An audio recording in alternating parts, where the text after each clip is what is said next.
30 trabalhadores contra um bilionário, 30 pessoas com sobrepeso contra um personal trainer. É por isso que vocês vão continuar pobre, cara! Desigualdade social não é necessariamente um problema. E você, como todo mundo, deve ter percebido que a verdade depende muito de como se fala. Você viu a paixão, os argumentos viscerais da multidão e a calma do especialista. E no final você ficou com aquela sensação que mesmo que os 30 tivessem razão, eles ainda perderiam. E hoje eu vou te provar que a sua sensação está correta. Aquilo não é um debate, é um massacre. É a autópsia da incompetência argumentativa. E nós vamos realizar essa autópsia juntos para te entregar as armas que os 30 não tinham. Então fique até o final, porque a terceira parte do framework que eu vou revelar para você é uma das táticas mais perigosas e mais eficientes que os intencionais usam para controlar você.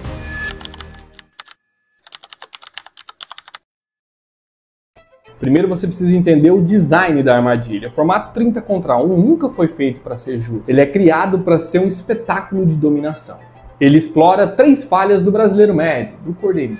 A falha número 1 é a arma da emoção. Cada uma das pessoas entra na arena armada da sua história pessoal, sua dor, sua experiência. Eu sou cozinheiro e já fui explorada. Eu sou pedagogo e o sistema não me deu nenhuma chance. Eles usam a emoção como se ela fosse uma prova, achando que a sinceridade da sua dor deveria ser o suficiente para vencer o argumento. Só que no jogo do poder, uma emoção descontrolada não é uma arma. É sangue na água. Ela atrai os tubarões. Falha número 2. O caos da desorganização. Os 30 não são um exército unido, mas sim uma verdadeira bagunça. Cada um tem uma queixa, cada um tem uma munição e ficam atirando para todo lado. O outro fala da exploração, o outro fala do preço do aluguel. E essa falta de uma tese central, de um ataque coordenado, é um presente para o lobo intencional. Permite que ele ignore 99% dos argumentos fortes e foque em um, o mais fraco, para ridicularizar, criando a ilusão de que ele venceu a guerra inteira. E a falha mais importante de todas é a número 3. A submissão ao enquadramento. O lobo não vai entrar na arena para discutir a realidade dos cordeirinhos. Ele entra para impor a sua realidade. E os 30 que estão desesperados por aprovação aceitam jogar o jogo dele. Eles tentam provar para o bilionário que não são preguiçosos. Tentam provar para o coach que eles não são vitimistas. E no momento que você tenta se defender das acusações do seu oponente, você já perdeu. Você acabou de validar a narrativa dele. Enquanto os 30 chegam para um debate de ideias, o 1 chega para fazer uma performance de poder. Ele não está lá para te convencer, ele está lá para te dominar. E ele faz isso com uma arma que os 30 nem imaginam que existe. O controle do enquadramento.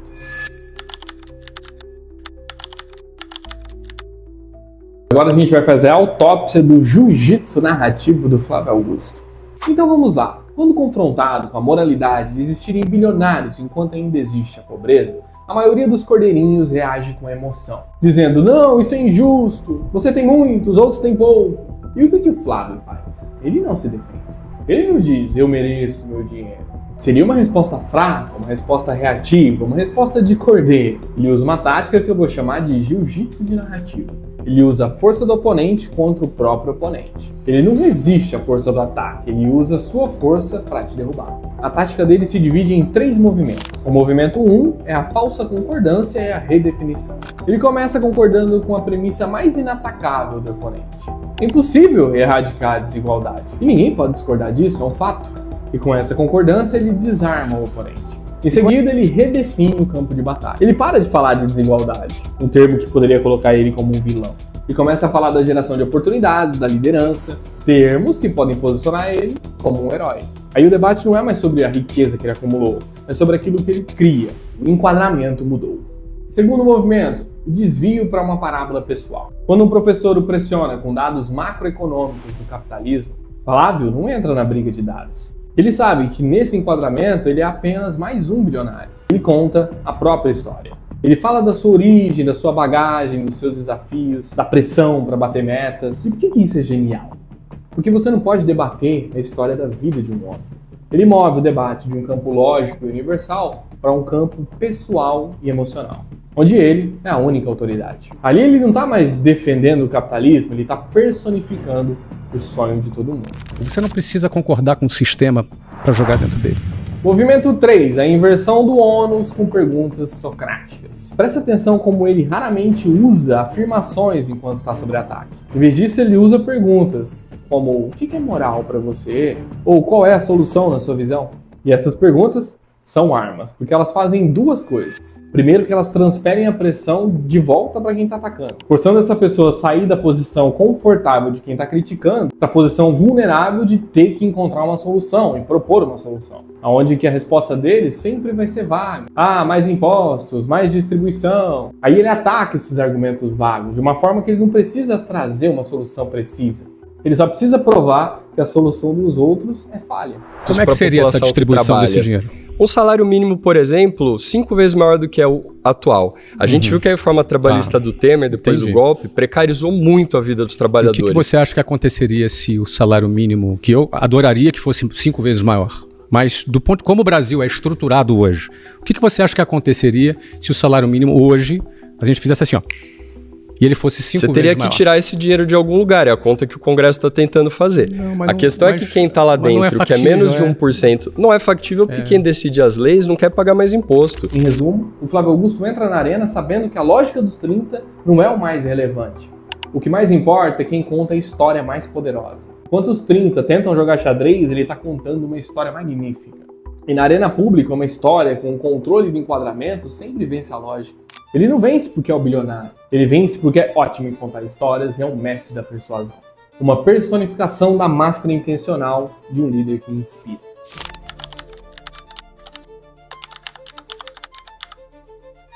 Agora vamos analisar a segunda espécie, Pablo Marçal. Se o Flávio Augusto é o mestre do jiu-jitsu argumentativo, o Pablo Marçal a gente vai chamar de um estrategista do caos. Ele não apenas muda o enquadramento, ele quebra o tabuleiro. A estratégia dele é voltada para a economia da atenção e é projetada para viralização em massa através dos cortes. Ele sabe que o verdadeiro debate não acontece ali na mesa. O debate acontece nos milhões de celulares que vão receber cortes de 30 segundos do confronto. E agora a gente vai dissecar as 3 principais táticas do arsenal. Tática número 1, a criação de uma realidade de bolso, que ele saca a hora que ele quer. Porque o Marçal entende que a realidade é algo negociável. Quando ele é confrontado com uma pergunta difícil ou com algum fato inconveniente, ele não debate. Ele substitui por uma realidade que ele tira do bolso. Uma afirmação tão absurda e grandiosa que faz todos terem que debater a nova realidade, se esquecendo da pergunta original. Perguntam para ele sobre a viabilidade de um projeto, ele responde falando sobre desbloquear a mente ou ativar a identidade. Ou seja, ele não está respondendo, ele está mudando o foco da pergunta. Ele está mudando o idioma da conversa. Ele move a discussão do prático para o metafísico. Um campo onde a lógica não se aplica e apenas a sua autoridade autoproclamada é que importa. A meritocracia não se enquadra para todos quando a política não chega para essas pessoas. Qual é o seu ponto de vista? Ponto de vista é primeiro saber o que é mérito. Mérito veio da semeadura e da colheita, é um princípio dessa terra. Então quem planta, colhe. É uma cortina de fumaça, mas ela é tão densa que os 30 se perdem nela, tentando lutar contra fantasmas. A tática número 2, o ataque ad hominem disfarçado. O Marçal raramente ataca o argumento, ele ataca o estado de espírito de quem argumenta. Ele não diz, a sua ideia é ruim. Ele fala, você está falando isso por causa do seu bloqueio de escassez. Ou, você é vitimista. E essa é uma forma genial e perversa do ataque ad hominem.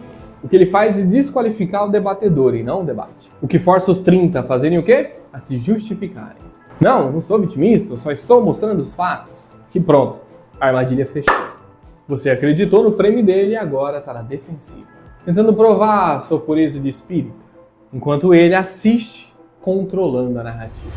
Técnica 3, a sobrecarga de estímulos ou metralhadora de falácias. O Marçal não tenta vencer um argumento, ele tenta vencer todos os argumentos ao mesmo tempo. Ele salta de uma história pessoal para uma estatística questionável, para um jargão de coach, para um desafio pessoal, tudo em menos de 60 segundos. E isso tudo cria na sua cabeça uma sobrecarga cognitiva. E fica difícil para os 30, desorganizados como são, conseguirem acompanhar e refutar.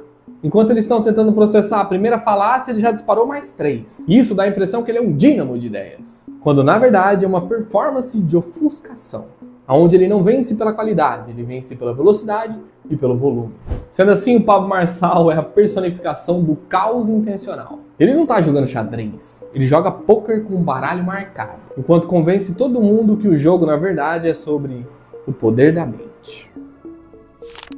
Eu tô trazendo em pauta porque eu sei que Jesus Cristo não faria isso. Mas Jesus morreu na cruz, você não morre na cruz. Tudo bem, cara. Jesus não pecou, você peca. Mas você fica interrompendo, cara. Você fica interrompendo. Cara bom igual você tem que interromper. Agora que você já viu a autópsia, já descobriu quais são as armas, é hora de colocar essas armas na sua mão. Flávio Augusto e Pablo Marçal, apesar de estilos diferentes, dominam a mesma arma, o controle da narrativa, o controle do enquadramento. O enquadramento é a lente pelo qual uma conversa é vista. É a narrativa subjacente que decide quem é o juiz, quem é o réu e quem tem poder. E o erro fatal dos 30 é que eles nunca definem a própria narrativa. Eles sempre lutam dentro do enquadramento do oponente, até porque tudo é feito para isso. Agora, para você deixar de ser um dos 30 e se tornar um especialista intencional, você precisa parar de focar no conteúdo da discussão e focar na estrutura. E você vai fazer isso com o framework de controle do enquadramento, que é dividido em 3 passos: diagnosticar, desarmar e dominar.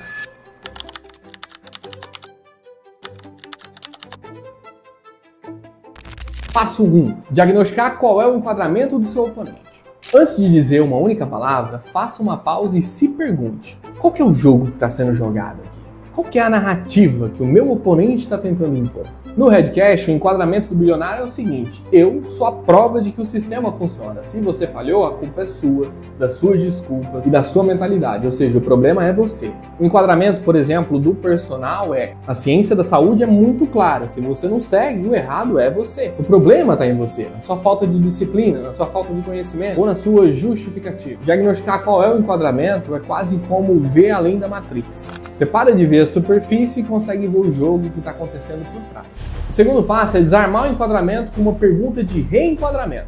Você nunca deve aceitar o enquadramento do seu oponente. E você não vai destruir o enquadramento dele com uma afirmação, mas com uma pergunta que vai virar ele de cabeça para baixo. Uma pergunta de reenquadramento. Quando o bilionário diz: você precisa trabalhar mais, o cordeiro responde: mas eu já trabalho muito. Errado. Já tá errado, você já começou a se defender, já tá aceitando o enquadramento. A resposta do lobo intencional seria uma pergunta de reenquadramento. Algo como: interessante você focar no esforço individual.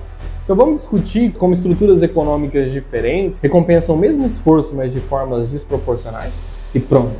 Você não tá mais se defendendo e você elevou o debate, você fez ele jogar no seu campo de batalha. O campo da sua estratégia, da sua estrutura. E agora a gente vai para o passo 3, que é a tática que eu te prometi no início. Passo 3, dominar com a tática do rótulo. Essa é a tática mais letal e antiética do nosso arsenal e você precisa conhecer para aprender a se defender. Ela consiste em ignorar o argumento do seu oponente e dar um nome para a tática que ele está tentando usar. Por exemplo, quando alguém te ataca com uma emoção exagerada, você não pode responder à emoção, você tem que dizer com calma: olha, eu entendo que você está emocionado e tentando apelar para a emoção para tentar provar seu ponto. Mas se a gente puder voltar aos fatos, ou quando alguém te interrompe com uma falácia, aí você pode dizer: olha, essa tática que você está usando para montar um espantalho, desviar o foco, é interessante para facilitar o seu ataque. Mas o que eu disse realmente foi: entende como você deve se comportar? Não se defendendo, mas mudando o enquadramento através das perguntas. Por exemplo, quando o Marçal ataca o seu estado de espírito, a sua defesa tem que ser: então você está usando uma estratégia ad hominem para atacar a minha pessoa, me desqualificar e não responder o argumento que eu disse? A gente pode focar no argumento? Assim, ao rotular a tática, você consegue fazer 3 coisas simultaneamente. Você mostra que está vendo o jogo, se posiciona como um analista inteligente na sala e força o oponente a abandonar a arma dele porque ela se tornou visível para todos. Diagnosticar, desarmar e dominar. Esse é o passo a passo para você deixar de ser um participante reativo e começar a dominar a arena. Você entra em reuniões, negociações e discute com pessoas todos os dias. E se você não está sabendo quem é que controla o enquadramento, com certeza não é você. A verdade, a lógica, as emoções, a paixão são inúteis se você não souber ser intencional. Tudo isso só se tornam armas se você entender qual é a lógica da arena. E hoje você recebeu as primeiras páginas do seu manual de combate. E se você está pronto para deixar de ser plateia e começar a desenhar o campo de batalha, se alixe na nossa rebelião e se inscreva agora no canal para você não perder as próximas armas do seu arsenal. A sua primeira missão começa agora nos comentários. Qual dessas táticas que você viu no Redcast você já sofreu na vida real? Vamos transformar esses comentários aqui em um campo de treinamento para afiar as suas estratégias. E para você que quer se aprofundar mais, a nossa sala de guerra está aberta. E é lá que a gente discute táticas que não podem vir a público, que a gente não pode falar em todos os lugares. É só você clicar no link que está aí na descrição e aproveitar enquanto está gratuito. Te vejo no nosso próximo encontro.